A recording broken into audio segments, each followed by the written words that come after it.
Com imenso prazer que recebemos hoje o expert em assuntos imobiliários, o meu amigo Mário Gomes de Carvalho, ele que é subdelegado do Cresce de Araçatuba. Seja bem-vindo na Jornada Segura.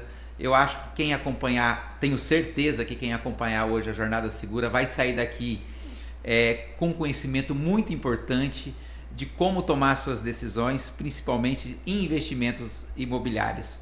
Mário, seja bem-vindo. Obrigado, Alberto. Obrigado você, a Sandra. Prazer imenso estar aqui para a gente poder discorrer um pouco aí dos assuntos imobiliários que sempre movimenta aí a nossa economia, né? Ô Mário, a gente estava conversando aqui nos bastidores, né?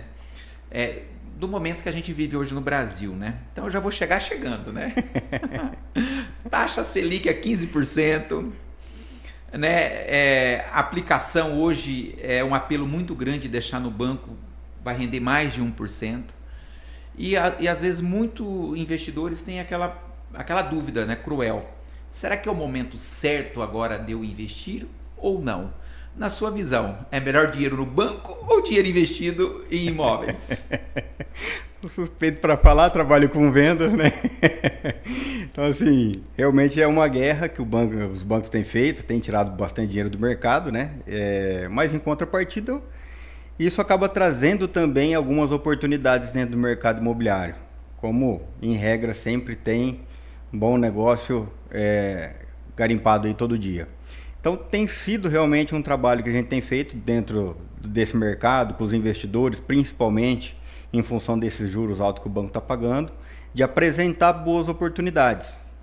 Então, tem muita gente ainda vendo que realmente o dinheiro no banco faz sentido, porque a remuneração está ali, né, mês a mês, que muitas das vezes essa remuneração você não consegue apurar ela dentro do mercado imobiliário, mas o mercado imobiliário foi o que a gente conversou, tem a sua valorização. Porque quando deixa-se um dinheiro aplicado, a pessoa só tem direito aos juros, né? Só. E também existem riscos, né?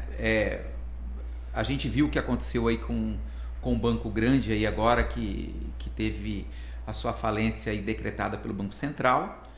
Muitas pessoas perderam muito dinheiro, né? Só tem ali até 250 mil reais que é garantido pelo fundo garantidor.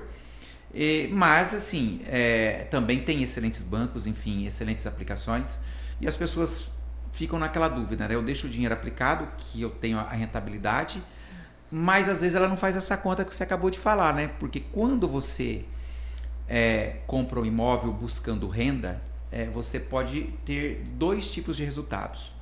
Seria a renda passiva, né? Que seria o aluguel, e seria a valorização do imóvel, que às vezes isso não é contado, né?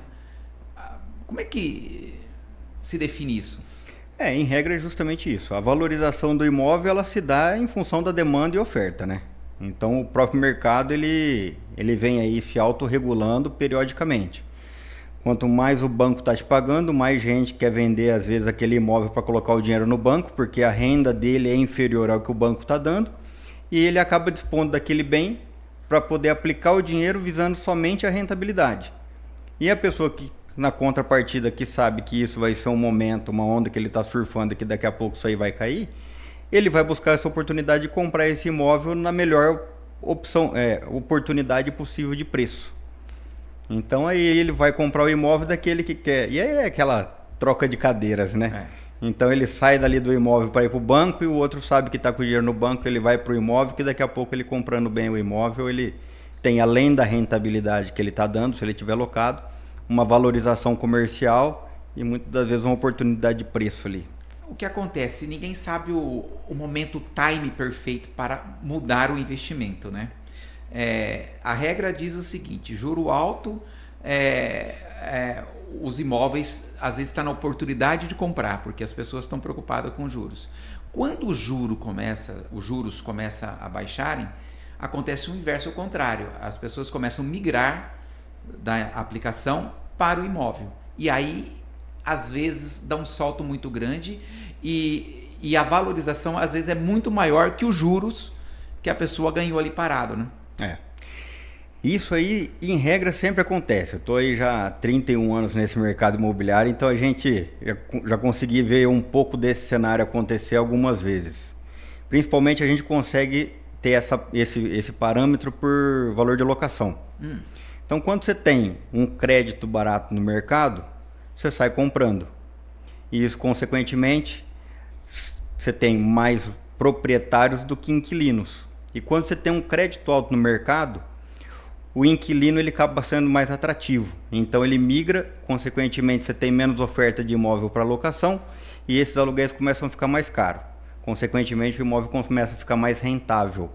Então a hora que os juros começam a dar essa pontada para baixo, o cara ele já levanta a orelha, porque a gente, né, vivemos no Brasil, não sabe o que vai acontecer amanhã, então se os juros começam a baixar, ele põe o dinheiro para a rua e ele vai comprar um imóvel que está bem locado, achando que na contrapartida deixar o dinheiro no banco não vai fazer sentido para ele. Mário, aproveitando a sua experiência, você que atua no estado de São Paulo todo, né? Tem muitos negócios na região de Sorocaba, na região de Araçatuba, na região de Bauru, São José do Rio Preto. Você tem um conhecimento, mercado, São Paulo capital, né?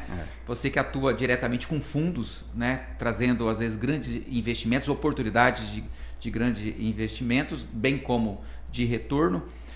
A gente observa que às vezes não é só uma questão da pessoa ter o dinheiro do banco e não migrar para o imóvel por causa de juros. Às vezes é por causa de insegurança, né?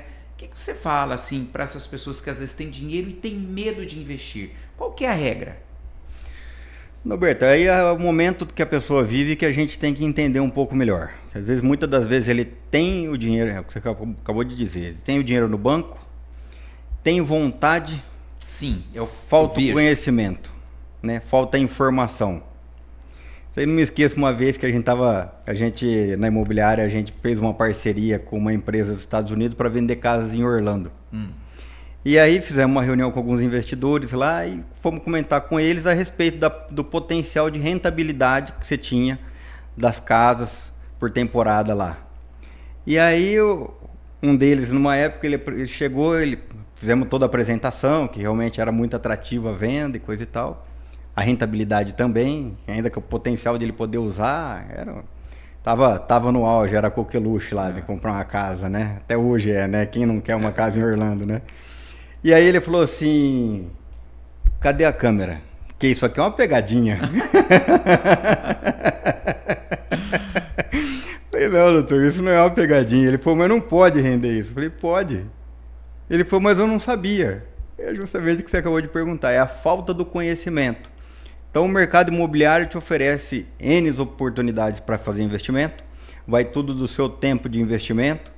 Então, o conhecimento, a gente procura entender o que o cliente precisa para poder levar o mais próximo da realidade dele, porque muitas das vezes a gente tem uma pessoa lá que tem, hipoteticamente, 10 milhões lá para poder fazer um investimento, mas ele gosta muito daqui e aqui, ele não quer sair daqui. Tem esse detalhe. Entendeu? Tem esse detalhe. Porque às vezes é o seguinte, né?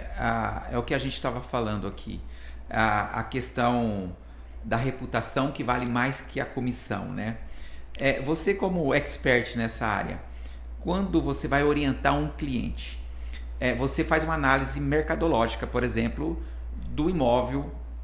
Você não é simplesmente uma pessoa que intermedia uma venda visando uma comissão. Você presta um assessoramento visando o potencial daquele imóvel. Não só para, às vezes, para um determinado inquilino, mas se esse inquilino sair para outro. Esse tipo de serviço, às vezes falta isso para quem vai comprar o imóvel, essa segurança.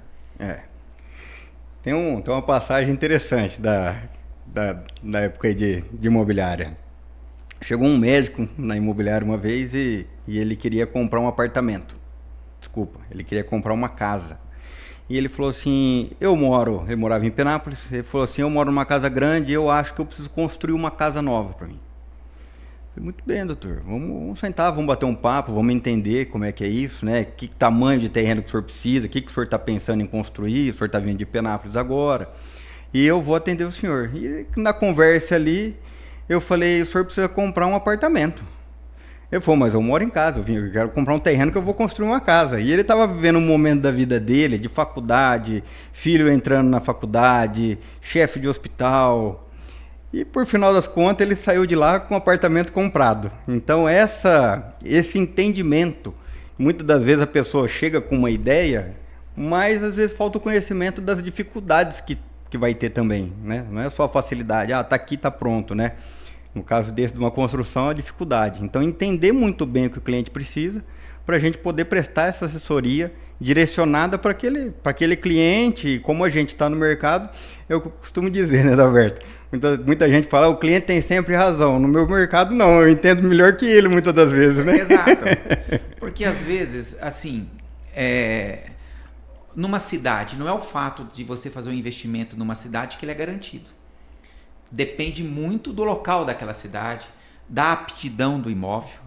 Isso tudo implica para fazer a locação buscando uma renda, sim, ou não? Sim. A locação hoje, ela assim, dentro desse mercado, principalmente as grandes redes, ela já tem um sistema do GeoMart que eles usam, que tem todas as informações da cidade. Então ele sabe o quanto você gasta no mercado, ele sabe quanto que você gasta numa farmácia, ele sabe quanto que você gasta de serviço. Então hoje tem um software de gerenciamento dessas informações que as grandes redes usam para poder fazer esse mapeamento. Que interessante, isso não sabia. Isso que determina se... Grandes redes, eu vou exemplificar aqui, porque eu sei o trabalho que o Mário faz. Ele trabalha com redes de supermercado, redes de farmácia, né? Hotelaria, seria nesse sentido aí, né? Eles fazem um estudo de mercado para ver se é compatível naquela região, se cabe aquela... E aí eles têm o que eles chamam, né, de mancha quente e mancha fria. Então eles conseguem identificar onde que vai ser o melhor ponto estratégico de fluxo de pessoa, de consumo. Então eles sabem, isso aí é mágico, né? Porque eles sabem o que fatura cada região daquela. Então, assim, é um sistema de inteligência que eles usam para realmente apontar aquilo. E que você pega uma grande rede, pegar uma rede de farmácia aí, que a gente trabalha bastante, Raia, rede Drogal entrando agora no portfólio também. Quando eles colocam um apontador ali naquele ponto, é ali. Esquece, você não vira ele para a esquina do outro lado. Você está brincando? É assim que funciona? Por exemplo, você falou da Raia. Da Raia você, inclusive... né, vou confessar aqui, há algum tempo atrás, o Mário me ofereceu uma oportunidade de investimento numa cidade de Itu, salvo engano. Itu, né? De uma Raia. E nessa oportunidade eu não tinha condições. Falei com um amigo meu aqui de Santa Fé, que é aqui de Santa Fé. Ele fez esse investimento, Mário, e está muito feliz com o retorno sobre esse investimento. O que me chamou a atenção, e aí eu gostaria também que você explicasse para a nossa audiência, que a Raia, ela gosta de imóveis em esquina, particularmente esquina viva. Você poderia explicar o que seria isso e por quê? Isso aí eu tive oportunidade, inclusive, em algumas situações que eles não têm a possibilidade de estar em uma esquina, Adalberto. Isso eu nunca tinha visto também, fui aprender executando com eles. Eles compram um imóvel com uma testada, uma frente maior, de meio de quadra, e aí eles criam toda aquela área, uma área lateral, geralmente colado na divisa de estacionamento, transformando aquilo numa esquina. Nossa, eu não tinha percebido isso. Então você pode perceber quando você passar principalmente numa Raia. Esse caso nós fizemos com a Extra Farma na época, que hoje é outro grupo, e eles fazem isso, ele pega uma testada maior e faz isso como se fosse uma esquina. Então eles criam toda a parte de estacionamento, um recuo frontal, e essa estratégia de esquina é justamente isso, é a visibilidade. Então foi o que eu falei. Mas a esquina viva? A esquina viva.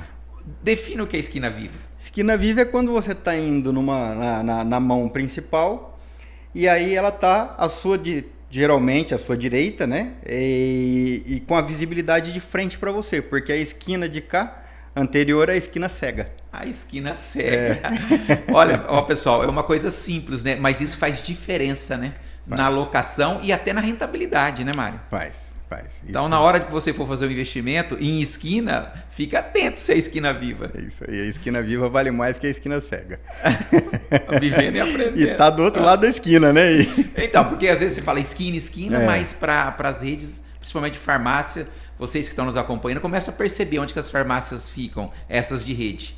Tudo, eles preferem esquina, né? Ou não, se não esquina, igual você falou, tem essa estratégia no meio de quadra, né? De criar uma esquina, e aí você acha que você vai sair numa rua, você está saindo no estacionamento da rede. Mário, aproveitando esse lance de farmácia, eu sei que você trabalha como captação de recursos para essas redes, não só de farmácias, mas de mercados, enfim. Quando você é consultado ou procurado, a farmácia já está com o estudo pronto. Eu quero naquela região, pelo que você me falou. Isso aí. Aí você procura investidor. Seria isso? Isso. Geralmente eles trazem o ponto e aí poucas redes fazem esse investimento hoje. Muitas delas têm algum grupo de investimento, mas quando a gente é convidado para participar desse desenvolvimento, geralmente o investidor local, a gente tem uma agilidade mais fácil na tomada de decisão, no caso, né? O pessoal compra o Itu de Santa Fé, né? De Santa Fé. Um grande abraço para a dupla. Mas a tomada de decisão do investidor local ele é mais rápida. Porque ele conhece. Porque conhece. Salvo você ter um investidor mais dinâmico. Que esse cara ele não tem problema de ir para uma outra cidade, fazer uma análise, agenda uma visita. Mas aí a gente faz esse trabalho de trazer o investidor, muitas das vezes, farmácia um pouco mais difícil, que ele já tem uma rede de construtores parceiros. Mas algumas redes permitem que o investidor faça a construção. E se ele não tem, a gente consegue fazer uma aproximação com uma construtora local ou regional, e aí acaba desenvolvendo o projeto completo. Mário, pelo que eu estou entendendo, então quando você busca um investidor, você oferece um outro tipo de contrato, né? Que é o Build to Suit, que nada mais é que, eu gostaria que você explicasse, que é o contrato BTS. Isso. O que é o contrato BTS? O contrato BTS, o Build to Suit é construir para servir, em regra. Então o BTS ele é o contrato querido de todos os investidores e fundos de investimento. Então os grandes aí gostam porque ele é um contrato garantido. Ele está dentro da lei do inquilinato, é o artigo 54A da lei do inquilinato. E um contrato regido por esse artigo, tudo que está dentro dele passa a ser regra. Então é onde você consegue colocar um prazo de contrato para ser obrigatoriamente cumprido, uma multa contratual que geralmente num contrato de BTS puro que a gente fala, ele é a multa é o saldo a vencer do contrato. Então se você fez um contrato de 120 meses e o inquilino foi lá e cumpriu 20 meses, você tem 100 meses de multa a receber no caso de uma rescisão ou uma desocupação.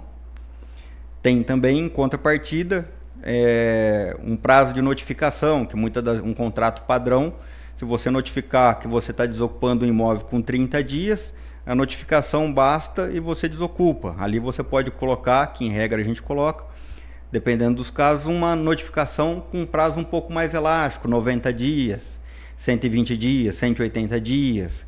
Então é uma coisa preparada, a construção é feita especificamente para aquela finalidade. Construir para servir, né? Construir para servir. Então é aquela finalidade, então é um projeto específico. Se você fosse fazer um galpão, você poderia fazer um galpão comum. Para aquela empresa, você vai fazer um galpão com um certo tipo de acabamento, com as divisórias, com todos os detalhes técnicos. Você segue a planta que a empresa... E quando você faz um contrato BTS, ele prevê uma rentabilidade. Então, quer dizer, quem está investindo, ele já sabe qual que vai ser a rentabilidade sobre o investimento. Você poderia explicar como é que funciona isso? Isso.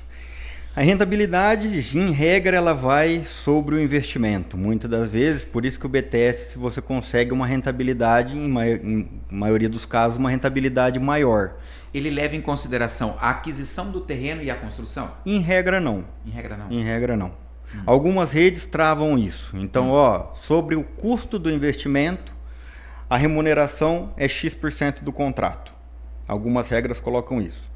Outras não. Outras chegam e falam, eu consigo te pagar aqui 50 mil reais de aluguel. Se você vai gastar 1 milhão, 10 milhões, é outro caso. Geralmente Entendi. você consegue uma remuneração maior, perto do 1%, num BTS.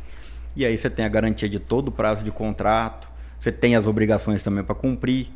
A regra do BTS, a multa ela é bilateral, então também numa rescisão você não pode pedir, ele também não pode entregar.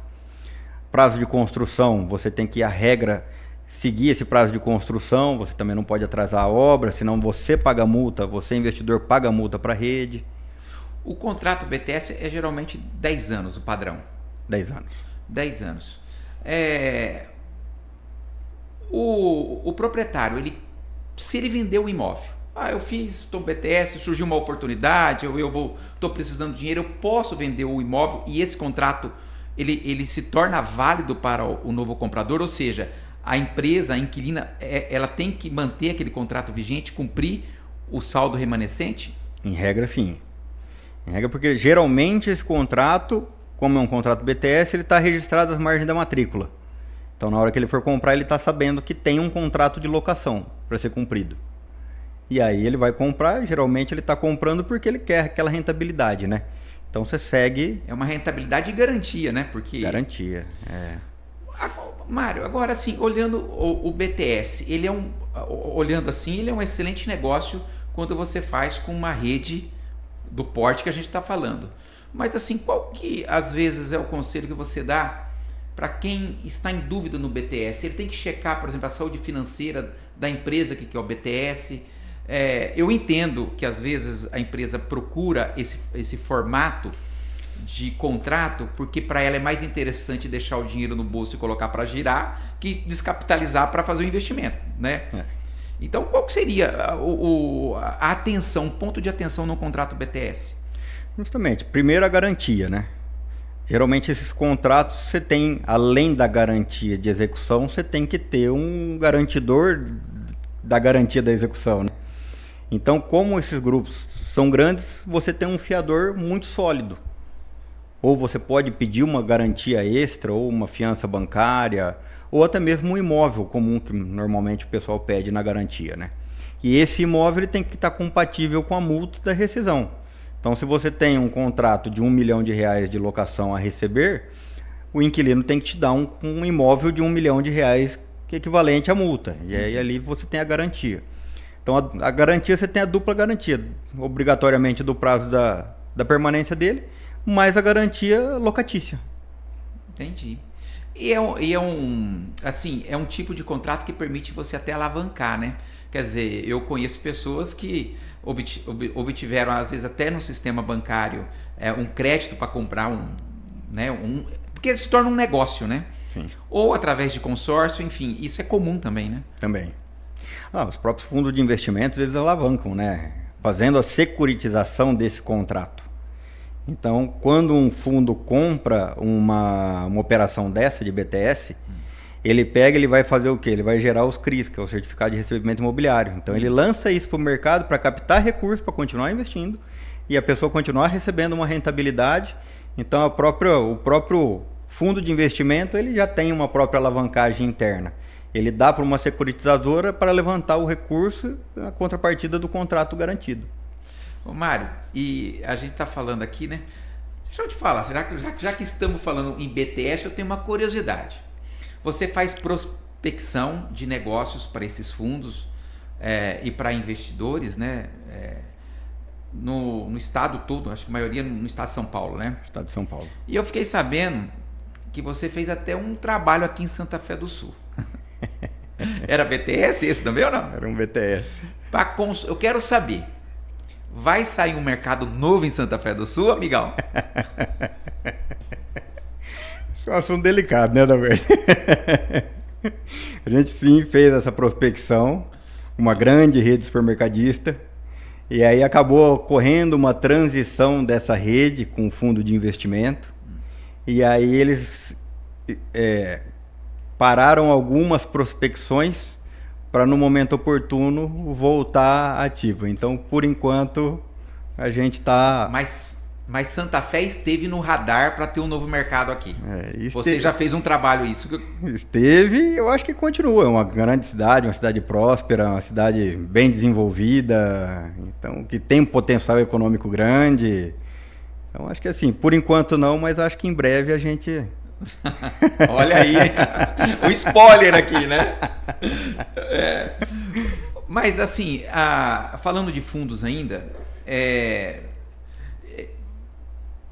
foi noticiado aí pela imprensa local, né, que um grande fundo comprou todas, ou não sei se todas, mas grande parte das casas pernambucanas, né?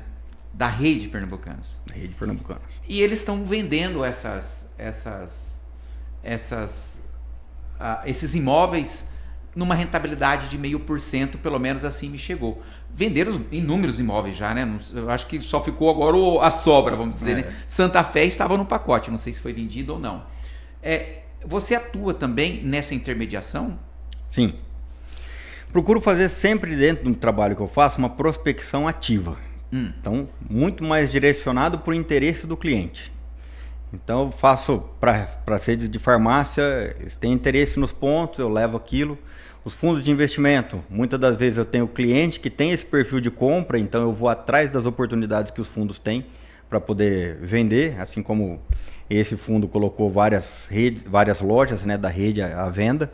Então essa prospecção ativa, acho que ela assim, comercialmente ela funciona muito, muito bem para mim e eu acho para qualquer pessoa, né? Então você tem tanto quem tem o investimento quanto quem tem a disponibilidade do imóvel e aí a gente vai fazer esse casamento acontecer. Você falou para mim que em São José do Rio Preto, como exemplo, eu vou citar aqui, né, que você está com duas lojas, grandes lojas de uma grande rede de supermercado que são contratos BTS, aqui lá ou não? BTS. Que você está com a autorização de venda, vamos dizer, junto ao fundo. É isso. É isso mesmo? É isso aí. Esse fundo ele tem várias unidades, é um fundo aí hoje de 3 bi de reais. Nossa. E estão captando mais isso dentro do mercado. Então, o fundo de investimento, ele recebe praticamente todos os dias ofertas desse tipo para compra. Porque sabe que é um fundo capitalizado e tem essa disponibilidade financeira. Então, nesses fundos bate todo dia gente querendo vender alguma coisa, principalmente corretores. Aí eles vendem, eles compram e depois revendem isso. Eles compram com uma rentabilidade atrativa e vendem com uma rentabilidade, muitas das vezes um pouco menor, alavanca esse dinheiro, investe no outro ativo. E assim a roda gira. E assim a roda vai girando. Hoje paga-se o quê? Por exemplo, vou pegar essa loja de Rio Preto que eu conheço bem. Qual que é a rentabilidade esperada pelo investidor e assim que você acha que dá negócio? Hoje uma rentabilidade dessa vai estar girando entre 0,6% do investimento. 0,6% do investimento. E algumas coisas, se você for desenvolver, e aí que é o X do negócio, é o que eu falo muitas das vezes, a oportunidade de negócio não é o valor financeiro, é a disponibilidade daquilo. Porque o bem é único, né? Não tem outro. O bem é único. E para montar uma operação dessa, é uma energia gigantesca. Gigantesca. Tanto do investidor ou fundo, a captação do imóvel, uma construção disso a 4 mãos. Você tem que trazer a construtora, você tem que alinhar com o vendedor. Muitas das vezes o vendedor, agora nós fechamos uma operação em Rio Preto, só para você ter ideia do time do negócio, nós começamos isso aí no comecinho do ano e estamos vindo concretizar isso agora. E aí, é aquilo, né? Envolve, muitas das vezes, na venda do imóvel, envolve várias pessoas, família, documentação, construtora, investidor, rede. Então, fechar uma operação dessa, ela é custosa e tem que ter habilidade. E aí o fundo está com aquilo pronto, mastigado, então ele não vai te dar de bandeja, né? Entendi. Então, muita gente fala, mas não está rendendo tão bem assim, né? Aí volta para a nossa primeira conversa, né? O banco está me pagando tanto, né? Mas tem a valorização do imóvel, né? Só para ilustrar esse caso que o Mário, eu conheço esse negócio que o Mário tá falando, inclusive foi um amigo meu também, que lá de Votuporanga, né? Um abraço, que fez a aquisição. Foi diagnosticado o ponto ideal, e o ponto ideal tinha umas casas lá. Isso. E você teve que intermediar. chegar nos proprietários, convencer outros proprietários a vender essas casas, não sei se era 2 ou 3 casas, que era uma esquina, né? Isso. É isso, me corrija se eu estou errado. Isso aí, é uma esquina. Aí tiveram que comprar, fazer toda a documentação para depois fazer a planta, para depois haver para a aprovação da prefeitura, né? Tudo é uma operação assim a longo prazo, né? E é uma operação que, nesse caso, ela tem que ser casada. Então, assim, a compra do imóvel, porque se a rede não assinar o contrato de locação, não adianta ele comprar, porque não serve mais para nada. Entendi. É específico, né? É muito específico. E às vezes, vou fazer o quê? Vou fazer para outro. E genérico a gente vê aí que tem bastante placa espalhada por toda a cidade, né? Tudo, em todo o estado de São Paulo. Então a gente anda pelas cidades e a gente vê. Placa para locação tem um monte, né? Então, casar a aquisição do imóvel, a assinatura do contrato com a rede, a assinatura com a construtora que vai executar aquilo, dentro do orçamento previsto. Então, documentação. Ô Mário, só para a gente sair dessa parte de PTS e ir para o varejão, vamos dizer assim. Hoje, se um investidor te procurasse para investir, você tem alguma disponibilidade de algum contrato BTS? Eu tenho tal rede, tal rede, tal rede. Você tem isso hoje? Ou a procura não está quente, vamos dizer, por... Não, tem. A gente faz expansão de algumas redes. Rede de academia, rede de farmácia. Então, assim, a disponibilidade, volto a dizer, a gente sempre casa com o que o cliente busca. Mas hoje a gente tem, desde Hortolândia, com investimento para uma rede de supermercado, para construção, contrato BTS. Temos também aqui, vamos falar, para a nossa região de Andradina, no desenvolvimento de um mall, também com algumas redes importantes, tanto de fast food, quanto academia, quanto pet. É um pacote. É um pacote. Então a gente tem algumas oportunidades aí na manga, né? Para poder ofertar para alguns clientes, sim. Que interessante. Então vocês estão acompanhando o caso. Isso já são investimentos de um alto valor agregado, né? A gente está falando de quanto? Só para ter uma noção do mall desse. Um mall desse, que estamos falando aí de uma área, acho que quase de 5 mil metros quadrados, investimento de 2 mil metros de obra, na casa dos seus 15 milhões de reais. O mercado já é um investimento maior, já é uma construção maior, né? Estamos falando mais de 6 mil metros de construção, quase 20 mil de terreno, já é investimento que vai para casa dos seus 30 milhões. Mas temos alguma coisa aí. E a gente fala em quanto de retorno, só para ter uma noção desses casos? O mercado ele trabalha com um percentual do faturamento, um mínimo garantido mais um percentual do faturamento. Então o mercado geralmente eles trabalham com essas balizas. 0,7 ou um percentual do faturamento, então sempre o que der mais, ou o mínimo garantido ou o percentual do faturamento. Farmácia, difícil a farmácia que trabalha nessa modalidade. Fast food trabalha nessa modalidade. A gente tem alguma coisa com o McDonald's também para oferecer na região de São Paulo. São Paulo a gente atua também em capital. Então, investimentos aí, vamos falar, acima de 5 milhões, a gente tem algumas oportunidades. Mário, agora eu quero aproveitar a sua experiência. Tem muito no Instagram que você passa lá e ganhar dinheiro comprando imóveis de leilão. Ganhar dinheiro comprando imóveis de leilão. E às vezes muitas pessoas não têm experiência e entram nesse mercado. O que você tem que falar? É um negócio rentável? Tem seus perigos? Se tem, quais são? Leilão é uma coisa que tem que realmente tomar cuidado e tem que entender muito bem do leilão. Então a sugestão é você ter alguém que vai te assessorar. Em regra você tem que ter um advogado ali para poder ver essa questão processual. Porque não é porque você comprou que você vai levar, tem a questão dos embargos, tem a questão de expedição de carta de arrematação, tem a questão de muitas das vezes, que nem Caixa Econômica Federal, quando faz os leilões dela, se o imóvel está ocupado pelo ex-mutuário ali, responsabilidade é sua para desocupar ele. Então tem algumas pegadinhas do leilão. Um dos pontos que eu acho mais importante para se atentar, principalmente em leilão, é o valor de avaliação, Roberto. O valor de avaliação, por quê, Mário? Porque o valor de avaliação, muitas empresas que fazem esse tipo de trabalho, elas chegam no teto de avaliação do imóvel, que ele realmente vale. Mas quando eles publicam, geralmente eles falam assim, 50% menos do valor. Então, muitas das vezes assim, você tem o que vale e o que vende. Né? Isso é importante. Então, se eu tenho um imóvel que vale 1 milhão e eu só consigo, o mercado só consegue absorver ele por 800 mil, 900 mil, já é 20% menos. Então, se você tem lá ele avaliado a 1 milhão e ele vai por 50%, 500 mil reais, você tem mais os custos de leiloeiro, registro, liquidação desse imóvel depois, você pode ter que você tem alguma coisa a mais para fazer, então ele vai beirar ali 60% de custo. E se você tem esse gap aqui, que ele já está valendo talvez 20% menos, você não está comprando ele com 50% abaixo do preço. Está comprando ele com 30% de deságio, entendeu? Não é aquele milagre todo. Não é. E tem a questão também do leilão, que muitos imóveis não são disponibilizados para visitação. Não corre esse risco de você comprar, você acha que está tudo bonito o imóvel, a hora que você abre, você tem uma surpresa desagradável? Tem. Eu já tive, nesse mercado imobiliário, já tive várias surpresas de adentrar um imóvel e achar que é uma coisa e é totalmente outra, tanto boa quanto ruim, né?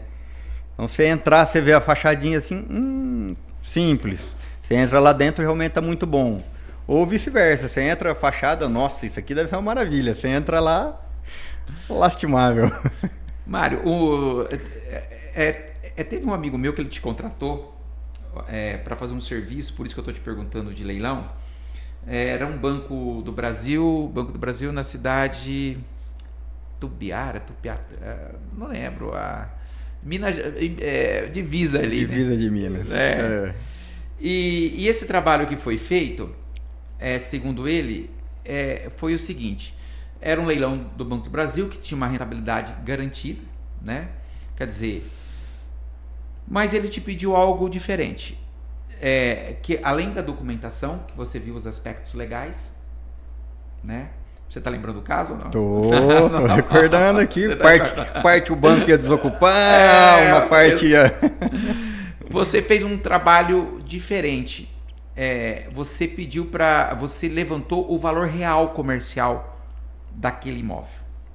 E eu me lembro que esse amigo me contou que o banco fez a avaliação em torno de 1.800.000, você avaliou ele em torno de 2.200.000. Justamente. Né? E no final ele foi vendido por 4,5 milhões. Isso aí. Então acho que quem comprou não fez um bom negócio. Geralmente quem participa de leilão não pode ter esse ego inflamado de perder para os outros. Não pode ter emoção? Só razão. E aí justamente isso acontece em leilão. Então você tá ali, você tá dando lance, você não quer perder. E aí se a pessoa não tá muito bem balizada até onde vale esse imóvel, você tá falando do Banco do Brasil, e hoje vindo para cá, um cliente me contratou para o mesmo serviço em Araçatuba. Um cliente de Araçatuba, aliás. E se você não tem uma clareza do valor real daquele imóvel, você vai entrar nessa ciranda. Da troca de cadeira, e cada 3 minutos cobra uma proposta do outro e ele não quer perder, então ele acha que, como tem mais gente dando lance, ele acha que aquilo lá realmente vale. Então ter essa clareza é fundamental para entrar dentro de um leilão. Você não pode entrar de alegre. Não. E aí esse trabalho que a gente faz é justamente levantar o valor real daquilo dentro de uma perspectiva de valorização e dentro de uma possibilidade também de ganhar alguma coisa, porque se comprar dentro do valor de mercado precisa ter uma liquidez às vezes ali, vou ter que vender, por quanto que eu vendo, eu vou apurar. E outra pergunta que eu acredito que o investidor tem que fazer, né? Pelo menos eu já fiz investimento com você, eu faço essa pergunta, né? Se o inquilino sair, por quanto eu alugo?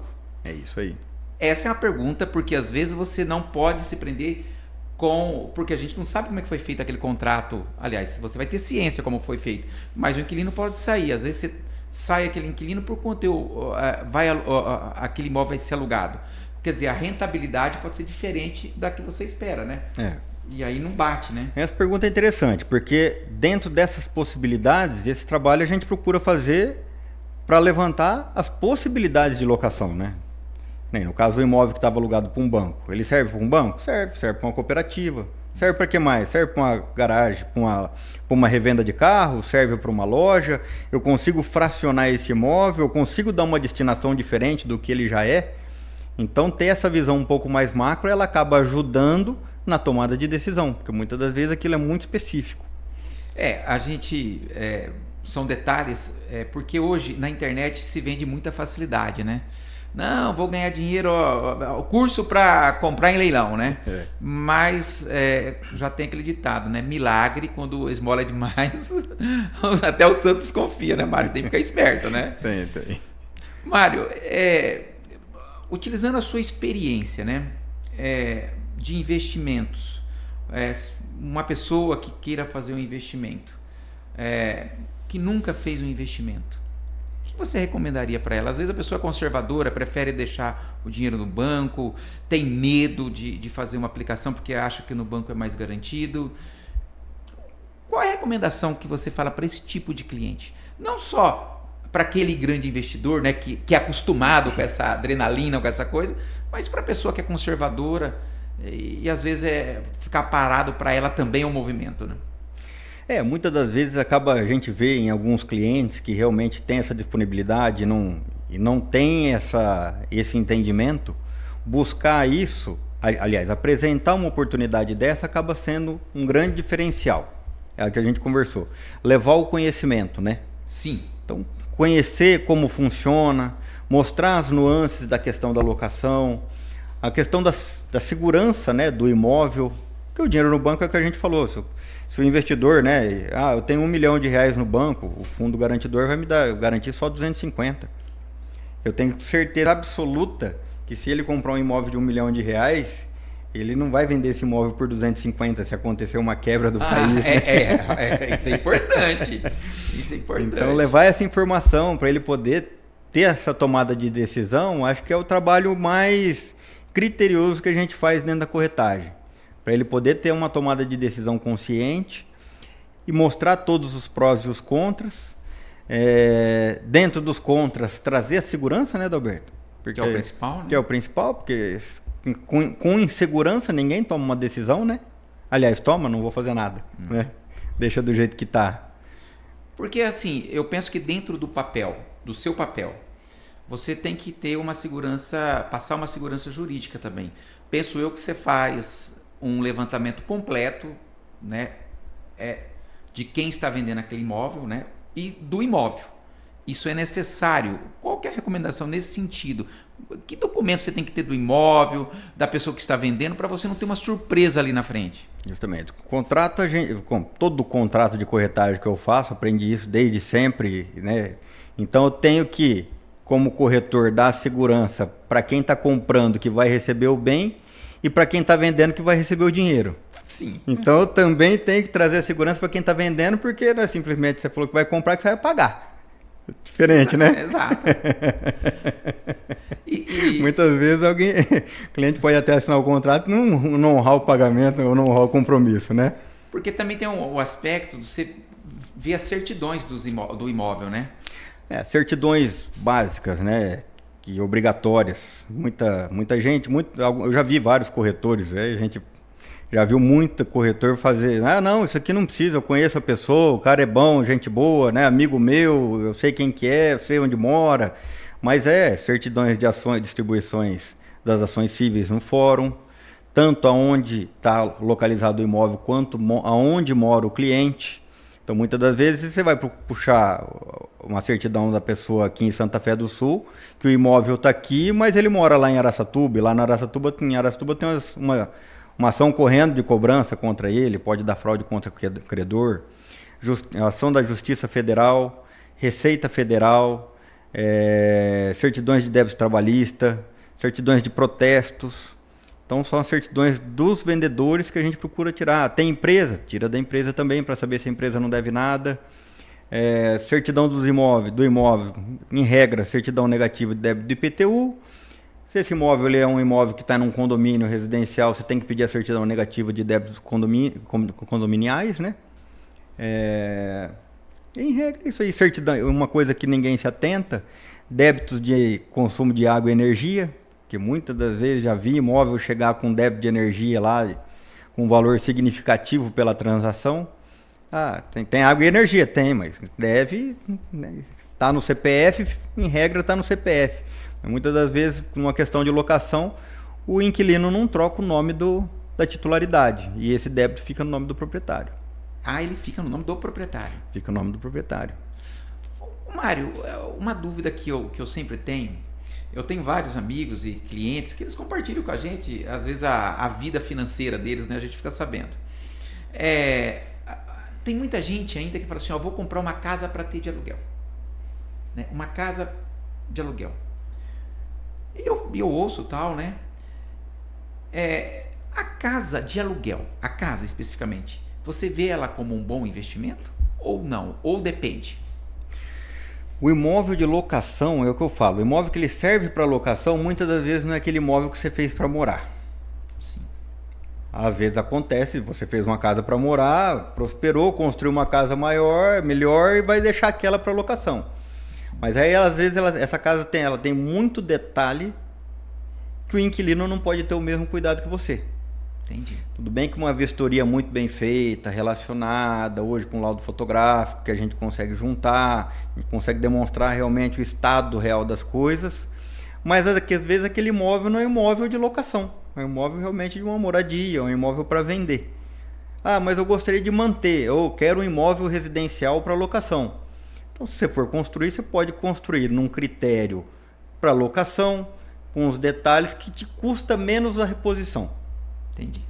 Que isso, se eventualmente o inquilino deixar a desejar e você não receber, enfim, você consegue repor ele num custo mais baixo do que um mogno que você trouxe da fazenda. Eu te fiz essa pergunta porque também agora eu vou falar de quem tem imóvel comercial. Os que têm imóvel comercial, eles defendem o seguinte, que vai alugar para empresas. E as empresas, obviamente, elas querem deixar o layout bonito, ou seja, vai investir e valorizar o imóvel, né? Enquanto o inquilino de uma residência, ele sai, ele pinta ali e tal, que a conservação do imóvel comercial é melhor que da residência. E também a residência dizem que a arquitetura muda com os anos e tem uma depreciação. E o imóvel comercial não, mas também pode mudar, o ponto comercial daquela região pode se deslocar, né? Você vê alguma diferença, assim, quem está nos ouvindo agora, eu tô com uma residência e tô com um imóvel comercial, as duas na minha frente, qual eu devo alugar? A fogueira. De fato, a residência, como você tem muito mais detalhes, você tem um custo de reposição dele, se deixar a desejar, um pouco maior do que um imóvel comercial, onde você tem um custo de manutenção menor. Então, realmente, o imóvel comercial, você tem um retrabalho menor para fazer do que numa residência. Geralmente, a residência você gasta um pouco mais para ter que repor ela se você precisar colocar ela no mercado no estado que o inquilino deixou. Apesar que eu já vi imóvel residencial, a gente teve um imóvel comercial em Araçatuba, colocado por um grupo de médicos, e até, pra você ter ideia, até o interruptor ele levou na desocupação. Ele falou, não, eu que pus. Eu falei, mas tinha um interruptor, né, doutor? Ele falou, não, mas eu que pus esse. Eu falei, então põe o outro de volta, né? Então, assim, você tem realmente no custo do comercial um pouco menor e, consequentemente, uma manutenção menor, né, E tem diferença de rentabilidade do residencial para o comercial? O residencial, em regra, Adalberto, você tem o imóvel mais caro, ele é menos rentável. Se você for pegar uma casa em um condomínio de 3, 4 milhões de reais, possivelmente ela não rende o que rende uma casa na rua de 400 mil. Ah, tem isso. Tem. Então, você tem uma casa de 5 milhões de reais dentro de um condomínio, você não vai alugar ela 50 mil a 1%. Então, o mercado, pelo menos, que a gente tem visto até hoje, quanto maior o imóvel, maior o custo desse imóvel dentro de um condomínio residencial, menor é a rentabilidade que ele vai te trazer. Na contrapartida, o comercial já não. O comercial ele já segue aí é ponto comercial, lógico, né? Muitas das vezes você tem o mesmo custo do imóvel. mas o seu ponto é melhor do que o do vizinho. O vizinho está na rua de trás com acesso um pouquinho ruim. O seu está numa rua mais privilegiada. Então você tem uma alocação um pouco melhor. Agora eu vou fazer uma pergunta já dentro dessa residência, da questão residencial. Um negócio que tem crescido muito, muito, e a gente tem visto isso nas grandes cidades, que é as construções de estúdios, né? Grande parte visando alocação via Airbnb, Isso aí. que tem trazido uma rentabilidade, segundo eu ouço, muito boa. O que você tem a me falar sobre isso? É um mercado que ele hoje já não é um mercado mais novo, né? Hoje esse mercado ele tem algumas cidades que está chegando, realmente acaba sendo novidade. O Airbnb ele veio para ficar, inclusive tem muitas das vezes você vai para uma cidade você não tem a disponibilidade de um hotel. Em um hotel você tem um quarto de hotel. Sim. E um Airbnb muitas vezes você tem uma comodidade melhor para colocar a esposa, um filho, compartilhar esse apartamento mesmo, né? Entretenimento, às vezes pode ter uma piscina, pode ser, né? Então esse mercado ele veio para ficar e a rentabilidade dele hoje é superior ao mercado da locação convencional residencial. Porque ele é diária, né? Ele é diária. E aí tem gente hoje especializada nessa modalidade de locação.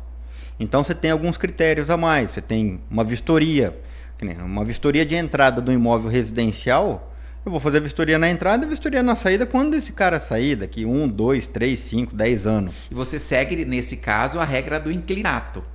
Do Airbnb, não. Do Airbnb, não. Ele é um hóspede, né? Ele é um hóspede.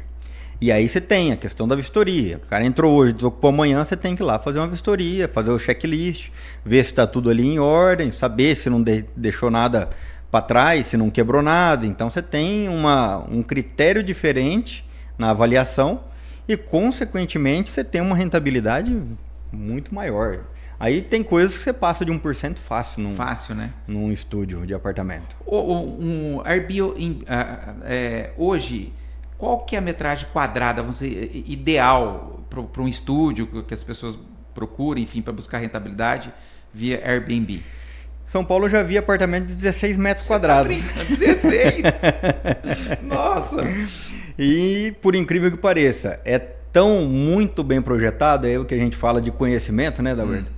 De você entrar naquele ambiente e não se sentir enclausurado e você sentir um ambiente realmente acolhedor, faz toda a diferença. Aí entra desde mobiliário, arquitetura, planejamento de imóveis, utensílios, tudo muito adaptado para aquele formato. Hoje aqui, acho que para a nossa região aqui que a gente tem visto, de 25 a 35 metros, apesar de 35 metros ser um bom tamanho, é uma coisa já dentro da realidade. Olha, foi lançado mês retrasado, em São José do Rio Preto, uma venda de estúdio. Eu fiquei impressionado. Venderam a R$14 mil, acho que de 12 a 14 mil reais, venderam em um dia, Mário. Fizeram mais de 300 milhões de faturamento. É isso aí. Essa possibilidade de rentabilidade traz essa valorização. E aí é o que a gente fala, né, Adalberto? 300 milhões de reais de VGV do empreendimento em 24 horas. Então o cara tirou do banco para esperar ficar pronto? É isso, né? Então, é o que a gente estava falando lá no início, né? Então já está procurando, quer dizer, acha que o investimento é melhor e tomou a decisão, né, de investir. Mas também, eu vou fazer aqui, não é o fato de você comprar um estúdio que é garantido para o Airbnb. Você tem que ver muito bem a localização, né, Mário? Você está nas proximidades, porque geralmente próximo a hospitais, a universidades, tem um lugar mais quente ali, fazendo aqui uma comparação que você falou lá do estudo das redes, né? Que tem um local quente. Também tem um local mais quente para fazer essas locações, né? Tem. São Paulo hoje, algumas construtoras, eles falam do short stay e long stay. Então, é a baixa e a curta temporada. Então, o mesmo empreendimento, ele tem uma faixa de pavimentos que é determinada para longa temporada, que é a moradia, e eles fazem um mix com o curta temporada, porque não é o mesmo público. Então, muitas das vezes, se você vai morar, acaba te atrapalhando. Entendi. Aquele cara do dia a dia, que ele está entrando e ele vai sair amanhã. Cada dia uma pessoa diferente. Cada dia uma pessoa diferente. Então, é algo que a pessoa também tem que ter atenção, é um ponto de atenção no momento da aquisição do imóvel desse, né? Eu não vi na nossa região aqui ainda. São Paulo hoje eles têm muito difundido isso. Então o empreendimento ele já sai com essa característica para poder ter essa tranquilidade para quem vai morar de fato e para quem vai ser o hóspede. Mário, dentro desse, às vezes quem está nos acompanhando, existe um mercado hoje muito aquecido de imobiliárias prestando esse serviço, porque é um serviço de hotelaria. Sim. Né? Eles devem cobrar uma taxa de administração maior, né? Porque quando sai um hóspede tem que fazer a limpeza ali do quarto, troca de lençol, Então o investidor ele pode ficar tranquilo nessa situação também, que ele vai achar alguém para operacionalizar o apartamento, né? Ele não precisa ser ele. Aliás, se ele morar na cidade, ele pode ele mesmo, através da plataforma, fazer o anúncio, correto? Correto. Ou ele pode buscar um agente especializado, uma imobiliária, para fazer esse trabalho para ele. É nessa linha mesmo? É isso aí. E mesmo assim dá essa rentabilidade? Mesmo assim. Algumas construtoras já trazem isso embutido. Ah, é? Então ele já traz a House, que faz a Vitacom, exemplo lá de São Paulo, que é uma excelente construtora, que faz muito estúdio, já deve fazer, a Vitacom já faz estúdio já há alguns anos, eu acho que deve estar com uns 10 anos nesse segmento aí. E ele tem a plataforma de gestão dos apartamentos. E aí acaba sendo bem interessante porque não é o Airbnb, você vai alocar dentro da plataforma deles ou plataforma parceira, e que dependendo da região, que nem de São Paulo que você está, ele tem o que está acontecendo naquela região. Então, se você está perto, por exemplo, você está perto do Allianz e vai ter um show, sobe a tarifa. Ah, tem isso? Ele é balizado nas tarifas de hotéis. Então, ele já tem a própria plataforma, ela faz essa equalização. No Booking, Então, nesse caso, ele tem a plataforma deles e os parceiros de plataforma. Tem o Charlie, que é outro Airbnb também. Concorrente, né? Concorrente, Então, são algumas plataformas e eles se balizam nisso. Mas esse tipo de mercado, então, ele está aquecido para investidores, né? Que a gente acabou de falar aqui, né? Um mercado aquecido que ele tem, a gente está vendo aqui na nossa região, Rio Preto, Araçatuba, cidades têm trazido essa disponibilidade para o investidor, né? Eu tenho uma curiosidade. Você opera muito na região de Sorocaba, Bauru, Araçatuba, São José do Rio Preto. Existe assim uma diferença de preço de metro quadrado nessas cidades, né? Alguma cidade está melhor para o investidor que a outra, vamos dizer, em comparação, que te dá uma rentabilidade maior, que você vê uma perspectiva de crescimento, enfim? Ou não tem cada cidade tem as suas particularidades, tem que olhar ali? Eu acho que tirando São Paulo, a gente tem uma certa equalização aqui no interior. Eu tiro por comparação tanto Rio Preto, Ribeirão Preto, você pegar mais ou menos o mesmo perfil de estúdio ou de apartamento naquele segmento de 2 quartos, em regra ele se equaliza no preço de locação. Mas não só de estúdio, mas de investimentos para redes, para mall, para, enfim, para fazer algo comercial, né? Comprar um terreno, enfim. Aí eu acho que cada cidade tem a sua peculiaridade. Então tem cidades que você tem ruas principais, que você vai ter uma valorização, né? Porque aquela cidade tem 200 mil habitantes e outra tem 200 mil habitantes, que elas são equivalentes do mesmo valor. Elas são semelhantes. Mas tem ruas que você tem o preço do metro quadrado de uma Andaló, de uma JK. Hoje a JK é o luxo do momento, né? Hoje a JK lá acho que está passando de 10 o metro quadrado, 10 mil reais o metro quadrado. A demanda está forte e a oferta está restrita, né? Bauru é uma cidade também que está desenvolvendo bem. Você pega terreno de beira de rodovia, Bauru hoje está sendo comercializado a mais de 4 mil reais o metro. Aí seria para galpões? Comercial. Ali a gente tem desde concessionária de carro, concessionária de pesado, galpão, misto. É uma beira de rodovia. Assim, tem muitos investidores locais que eles se sentem mais seguros fazendo os negócios na própria cidade. Tem. E tem outros que têm medo de migrar, por exemplo, para Bauru, para Rio Preto, para Araçatuba, Sorocaba, São Paulo, enfim. Para essas pessoas que têm medo, o que você recomenda?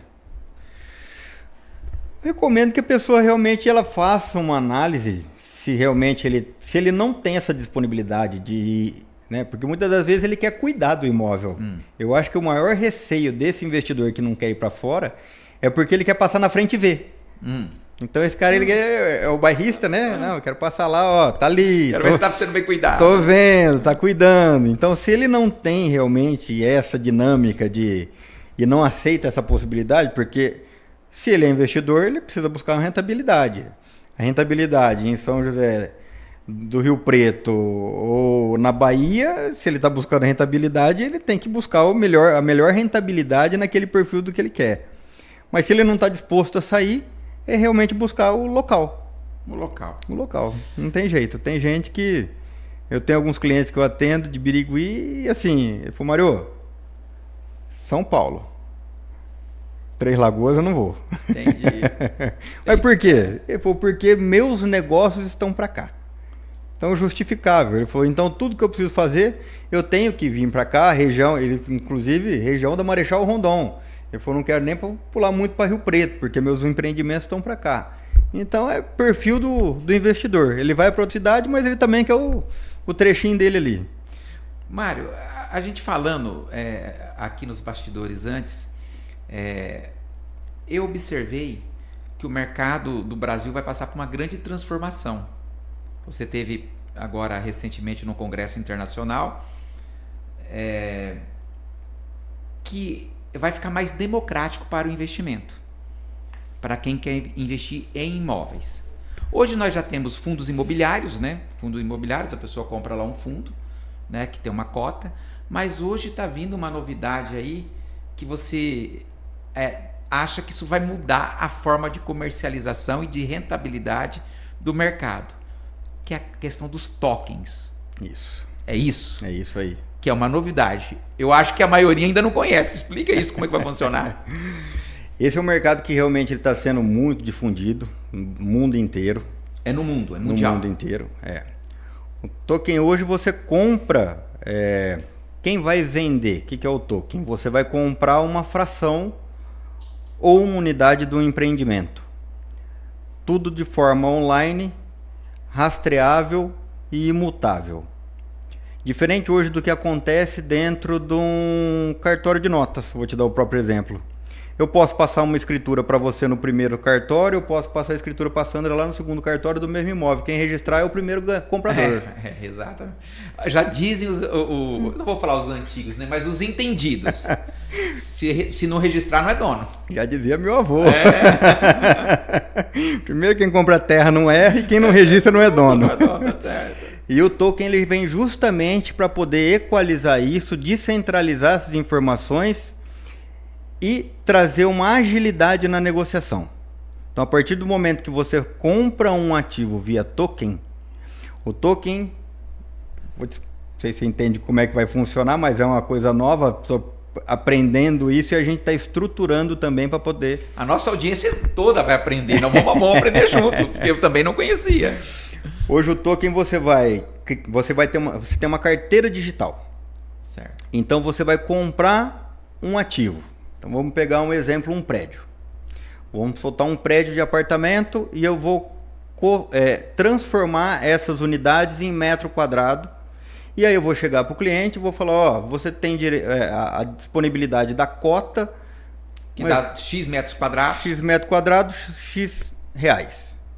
E você vai ter uma rentabilidade sobre o aluguel. E aí essa questão, você pode ter a rentabilidade sobre o aluguel ou você pode vender depois com o lucro. Então você vai ter as duas possibilidades. Quem determina isso? O empreendedor. E quando você pega todas essas informações e joga dentro dessa plataforma, você cria regras. Então eu quero que, na hora que eu tiver 60%, 70% do empreendimento fechado, eu começo a remunerar o meu investidor, se for o caso. Na hora que eu tiver 100% desse dinheiro captado, eu vou repassar esse dinheiro para o empreendedor. Então, na hora que você entra lá e pega o seu dinheiro do banco, faz um Pix para sua carteira digital, para sua wallet, e você faz essa transação online para a operadora. e ela vai converter isso numa stablecoin, que é uma moeda virtual. Mário, mas meu dinheiro tá lá? Tá, porque você fez o dinheiro em Pix, você mandou o dinheiro para conta.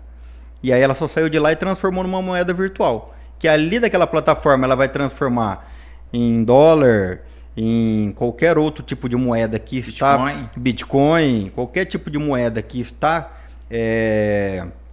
formatada aquela operação, para poder depois transferir. Então, se esse empreendedor quiser receber essa stablecoin e transformar ela em euro lá fora do país, ele vai fazer isso de 1 para 1. Sem custos de transação, sem custo de liquidação bancária, sem ter que esperar o prazo para isso tudo acontecer. Então, tudo isso vai ser online. Então, eu vou lá, vou comprar uma cota. Essa cota minha está registrada no meu nome. Ela tem um lastro que a blockchain gera, né? Assim como você hoje faz um Pix, ele sai lá um código de certificação, uma TED sai o código de certificação. A compra daquele ativo também vai ser rastreado e identificado e imutável. Aí a hora que você quiser vender essa cota para mim, vai sair da sua carteira, vai vir para minha, você recebe. Então tudo lastreado, tudo com regra. E outra, tudo com regra da CVM. A CVM está por trás de todas essas operações.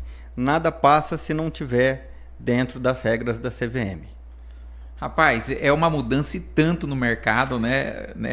Até a gente que está no mercado, nossa, que transformação, né? Hoje está virando tudo moeda virtual, né? Tudo, mas com garantia real, né? Com garantia real, porque hoje se você vai comprar uma cota de um fundo de investimento, então tem fundos de papel e fundos de tijolo. Então, o fundo de papel, você está comprando um papel que vai te dar uma rentabilidade que ele tem lá X diversificações de renda para poder te pagar aquele recebível. O fundo de tijolo, ele tem lá alocado aquele inquilino que você fica suscetível à vacância. No caso da tokenização, você tem o ativo, ele é seu. Ele está lá, né? Ele é seu, ele não é de outro, ele não é dos outros, ou ele pode até ser cotizado. Assim como hoje a gente tem de exemplo aí as cotas de apartamento, de hotel, né?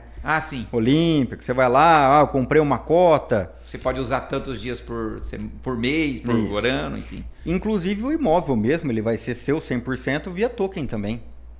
Então, a partir do momento que você deu o enter ali, fez a compra, ele vai diretamente para a carteira.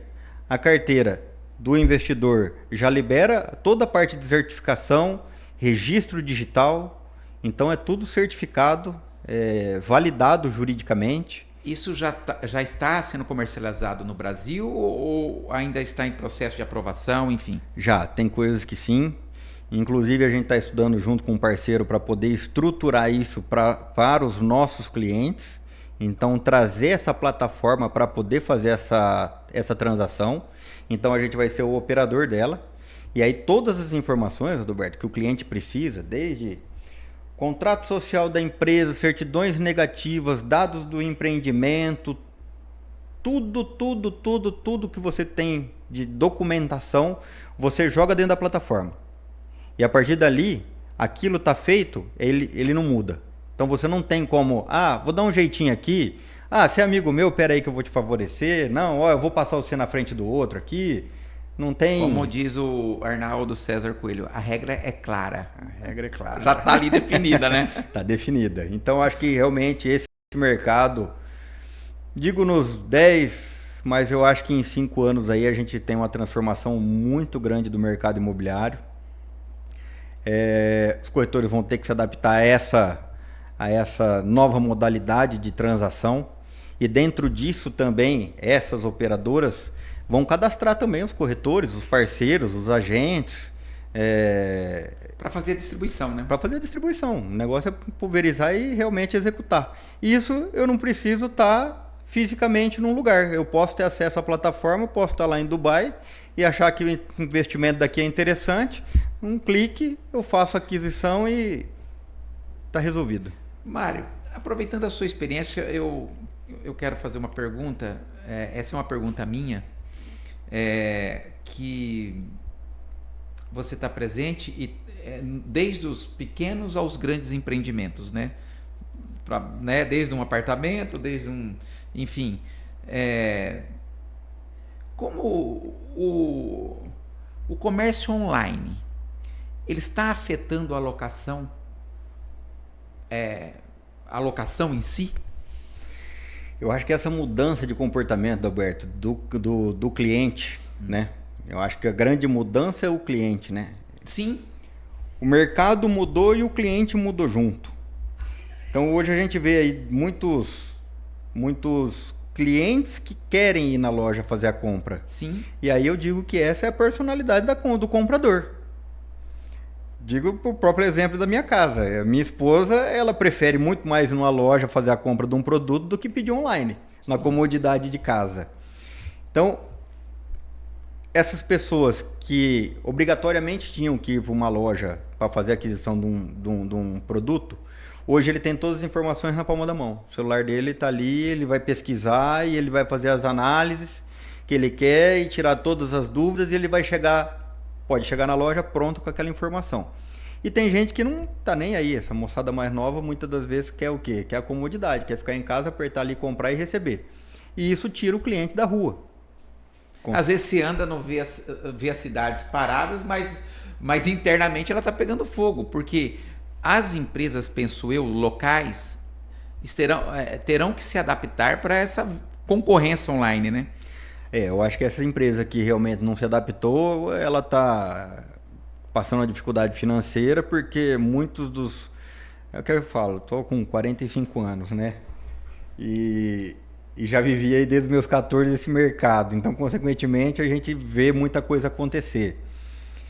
Se ele não se adaptou a esse mercado online e ele tem uma loja física e ele depende somente do físico, realmente ele vai se apertar. Ele tem que estar adaptado. Por mais que a loja dele não tem gente, mas ele tem que ter ali a engrenagem dele online rodando, ele vendendo desde... Para os locais, né? Para os locais. Porque quem vai comprar é o local. E é a grande possibilidade, né, Roberto? Antigamente você não tinha. Você tinha uma loja física, você ia vender para quem passava na rua. Sim. Hoje você tem uma loja física, você vende para quem passa na rua e vende para o Brasil. Vende para o mundo. Tem isso também, né? Então a possibilidade de ele ampliar o mercado... E detalhe, ele tem uma coisa que muita gente não tem, que está somente no online. Ele tem toda uma estrutura que ele pode usar de showroom, de mostruário, de demonstração, gerar conteúdo nesse ambiente que ele tem, porque ele já paga, já está ali, já está dentro do custo. E o plus de divulgar. Hoje a gente pega a plataforma e você vê muita gente fazendo vídeo vendendo produto, sim, né? Sim. Mas o cara está na casa dele, você está vendo que é amador, né? E aí você tem a segurança mais de comprar de alguém que tem uma empresa, uma estrutura sólida, ou do cara que está ali dentro do quintal fazendo um vídeo, né? Mas você está percebendo alguma mudança na questão de aluguéis ou não? Ou ainda não está afetando o mercado? Como que você está vendo? Tá. Esse mercado ele já foi afetado já. Já. Ele já veio afetado do digital, veio afetado da pandemia. Então esse mercado ele já veio afetado já vamos dizer aí, da pior das hipóteses, dos últimos tempos aí da pandemia para cá. Então muita gente que saiu da rua, você não podia sair para comprar, então você viu muita loja fechando. E esse mercado realmente ele foi afetado, consequentemente você tem, aí a gente volta naquele ponto lá que eu falei, se você tem mais disponibilidade, você baixa o preço da locação. Consequentemente, seu imóvel acaba valendo menos, porque ele rende menos. E se você tem um mercado mais aquecido, com menos disponibilidade, você tem uma alocação mais cara. Consequentemente, seu imóvel é vendido um pouco melhor. Então, esse mercado ele foi afetado sim. Da pandemia para cá, ele veio aí sofrendo essas... Mas é engraçado, né, Mário? Existe... Nós acabamos de falar aqui da Avenida da JK, né? Que muito valorizado. Tem pontos que, em todas as cidades, que ele está aquecido e o que montar ali vai, né? Então, isso também às vezes é um cuidado de quem vai investir, se ter atenção no local de fazer investimento, né? Esse ponto ele é importante porque você vê que antigamente que funcionava muito era o calçadão. Sim, é muito grosso, né? Acho que quase todas as cidades que a gente anda aí por aí a gente vê, tem um calçadão ali tradicional. E essa descentralização do mercado de levar condomínios, o condomínio está mais afastado da cidade porque é disponibilidade de área. Inclusive tem mercado lá dentro, né? Mercado, farmácia. Né? Justamente. Então assim, o condomínio ele está longe, mas o comércio foi atender aquela região. Foi atender. O comércio vai atrás, né? Voltando na JK. Aquela região da JK, pegar anos atrás, você não tinha nada. Nada. Implantou um shopping, implantou um condomínio, implantou uma faculdade, e aí a região acabou se desenvolvendo. Então tem essa percepção, né, Adalberto, de levar de ter o cuidado de escolher o imóvel para investimento e ter esse panorama do que está acontecendo na cidade, ele é de grande importância, principalmente em áreas que vão ser desenvolvidas ainda e tem essa vocação. Mário, caminhando aqui para o final, mas é uma pergunta muito importante, e você falou que você tem 31 anos de experiência. Teremos uma eleição presidencial aí pela frente. Geralmente, nesses anos, são anos de eleição, são anos de incertezas. Como o mercado, o que você espera do mercado imobiliário durante esse período aí? Já olhando as experiências passadas, pela sua experiência que você tem, ele se aquece mais? Como é que se comporta? Eleição e Copa do Mundo, né? Ah, e Copa do Mundo também, né? Eu acho que esse mercado ele se transforma na eleição. A gente tem dois fatores aí. Aliás, tem um fator muito importante, que é a insegurança. A gente não sabe se o governo fica ou se entra uma gestão nova. Se o dinheiro fica no banco ou compra, isso paira na cabeça das pessoas, né? Então, assim, é melhor ficar ou correr, né? E aí, esse cenário, ele causa um pouco de euforia aí no mercado imobiliário, por causa dessas incertezas. Em regra, as coisas começam a acontecer agora já no início do ano político. Ele vai se esquentar um pouco mais perto das eleições. Hoje, pesquisa, a gente tá difícil acreditar numa pesquisa séria, né, Adalberto? Então, assim, o que vai acontecer? A pesquisa, né? Esse 2 pontos percentual para cima e para baixo aí tem sido muito difícil de acontecer. E perto da eleição ele vai realmente começar a se transformar. Então, o cliente ele fica um pouco receoso. Tem gente que prefere reservar esse dinheiro para ter essa reserva e falar, não, se acontecer alguma coisa eu tô líquido. E tem gente que fala, não, eu prefiro comprar um imóvel, então vamos procurar um imóvel com renda, alocado para uma boa rede, para poder, que eu sei que esse mercado continua tocando o aluguel dele e me remunerando. Então, volto a dizer, ele é autorregulatório, ele tem sempre os altos e baixos. Como diz o nosso amigo Zé, briga de mulher, negócio bom tem todo dia, é só procurar. E fama de rico, bonito e valente não se desmente, né? É isso aí. Eu acho que é um ano de atenção, como sempre, procurar bons investimentos, né, Adalberto? Não dá para sair gastando dinheiro só porque tá inseguro e não, vou comprar o que aparecer. Então, buscar um bom investimento seguro, se tiver rendendo melhor. Oportunidades, muitas das vezes, é o que eu falei, você tem a disponibilidade e não tem o preço. E às vezes você tem uma disponibilidade do imóvel vazio que faz muito mais sentido adquirir ele do que um imóvel locado incerto do inquilino e com potencial de valorização. Então acho que 2026 a gente deve ter um ano de apreensão. A Selic continuar alta, alguns investidores ainda estão com perspectiva é de baixa. Perspectiva de baixa. Se baixar, tende, né, seguindo, olhando pelo retrovisor o passado, tende a mexer preço de terra, né, os ativos eles tendem a... Eu tive nesse evento agora que você comentou que eu tive em São Paulo, que foi o maior evento de mercado imobiliário da América Latina, teve um palestrante que levou as informações de ITBI de imóveis usados de São Paulo. Coisa de 63, 64 bi o mercado ano de imóvel usado em São Paulo. Nossa. E ele apresentou um gráfico para a gente muito importante. Ele é justamente isso. Selic subiu, cai a venda. Só que na primeira pontada de uma baixa de Selic, a alta de aquisição não acompanha essa alta que ele teve na Selic. O que ele ganhou de juros, ele vai perder na hora que ele for mudar o... É muito superior. É muito superior. É muito gritante a curva. Então, em qualquer primeira baixada de Selic, de 0,2, 0,5, que ela baixa, a procura e aquisição de imóvel, ela sobe numa vertical absurda. Então, às vezes, nós não temos bola de cristal, mas às vezes este é o momento, né? Eu acho que 2026 vai ser um ano de compra. Um ano de compra. Se for um ano de compra, é o ano que vai subir os imóveis. É o ano que vai subir os imóveis. Por isso que a gente sempre tem falado. Agora a gente tem falado, inclusive, nessa Selic alta com os investidores. Ó, tem gente que enxerga muito bem isso e tem essa visão muito clara. E tem gente que acha que a rentabilidade do dinheiro a 1 e 2 ali ao mês faz a diferença do que o mercado não vai pagar, né? Mas eu acho que ele não compra com o mesmo dinheiro. Isso é importante. É interessante quem está nos acompanhando, um papo muito legal.